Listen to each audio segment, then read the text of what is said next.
Hi guys, what's up? My name is Stefan and welcome back to my latest video. And today I'm gonna review one of the best Android flagship phones from 2020. But before the video starts, please hit like and subscribe button so I'll have more motivation improving my audio and video quality. And please welcome Samsung Galaxy S20 Plus.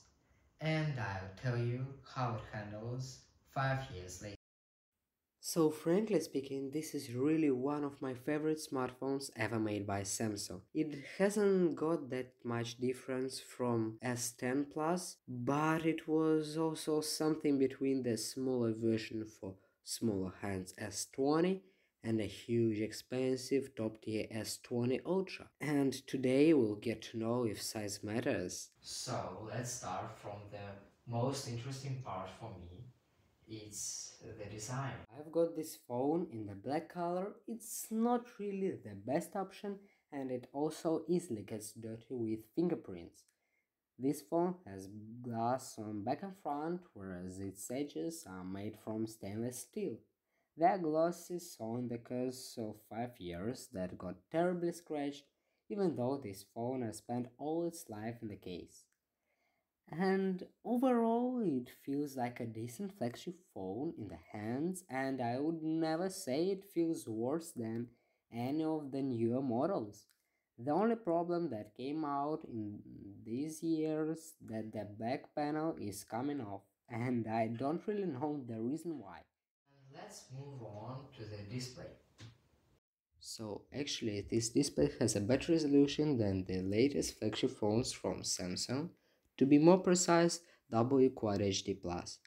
And also it has both 60Hz and 120Hz refresh rate, but 120 is only available with Full HD Plus resolution. I prefer using 120Hz because I don't really see any difference in the resolution, whereas the smoothness increases and the display has curved edges and personally I love them. They give this kind of futuristic style and I love how they feel in them. I've never had any misclicks or whatsoever, even though that the bezels of the screen are super thin. And let's move on to the performance because it's one of the fundamental things for all phones.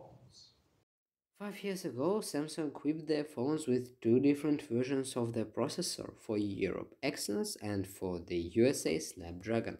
Even though I have the Europe version of the phone, which is considered to be less powerful and not that cool, it still handles pretty well and I have never seen any hiccups or bugs or whatsoever, which unfortunately are very common for all old Android flagship phones.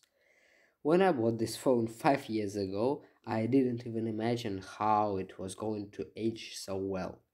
And it still can be updated to the latest OS version and even supports some kind of AI from Samsung. I think it's pretty cool that Samsung gives these extraordinary features to this phone, so they think this phone is really capable of doing such a hard thing. And speaking about battery. I think the battery life of my particular phone is pretty decent for a phone that came up in 2020. It holds up pretty much a whole day, even though it was used every day and has over 1500 cycles. And even if you have problems, you can easily charge it with a power bank because it has 25-watt fast charging, which doesn't seem that fast when we have over 150 watts on Chinese phones. But this what doesn't let your phone's battery lose its maximum capacity.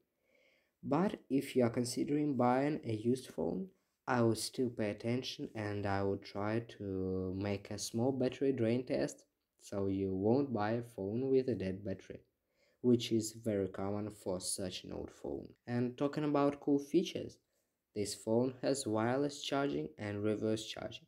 Both of them are pretty slow, but it's just cool to have it. And now we are moving to one of the most important things for most of you, cameras. And speaking of which, it has three back cameras and one front facing camera The main cam has 12 megapixels and makes pretty good photos and videos right until it gets dark.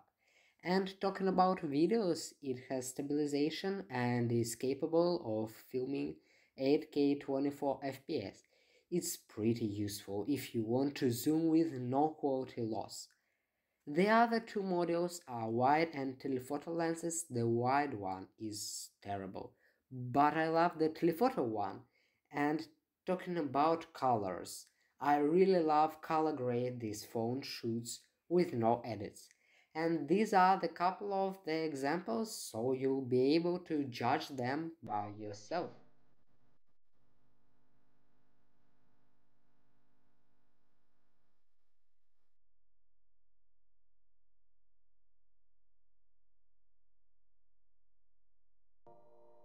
Now, let's talk about pros and cons of this particular phone. And I'll also tell you something about extraordinary and flagship features of this phone like Samsung DeX, always on display, and etc. Once it came to Samsung DeX, then it's a pretty useful thing for a few people. I don't really use it because I have my own laptop and a tablet, but generally speaking, it's a really cool feature, but for a few people. And another cool feature is IP68 water resistance, but now, 5 years later, when the back panel is coming off, it doesn't really exist anymore. And I've been telling you that this phone is just gorgeous, but I haven't told you any of the cons, so it's time for that. The first one is its edges. They get scuffs and scratches so easily, and I really hate this thing about this phone. And the next one is its huge dimensions. The display is 6.7 inches and for me it's way too big. I can't carry it and it doesn't fit in some of my jeans pockets. And let's move on to the price. In 2025 on Amazon this phone retails for like 250 bucks as a refurbished phone, and on sites like eBay it costs around 150 bucks, but the price ranges also depends on the country you live in, it depends on the city you live in, and of course the most important thing is the condition of the phone. So yeah, before buying the cheapest one in the market, please check everything out, watch a couple of videos people buying refurbished or used phones so you won't mess up and you'll know what to check before actually buying and paying for this phone, and you won't mess up and buy a piece of crap. It feels in a hand and also looks like one of the latest flagship phones. Its screen is even better than the screen of 25th version. This phone really managed to get old pretty well, but I wouldn't really recommend it for the price over 250 bucks, but for 250 in my opinion it's still way better than the newest mid-range phones, and it provides flagship features and AI. That's all for today. Thank you for watching and see you around.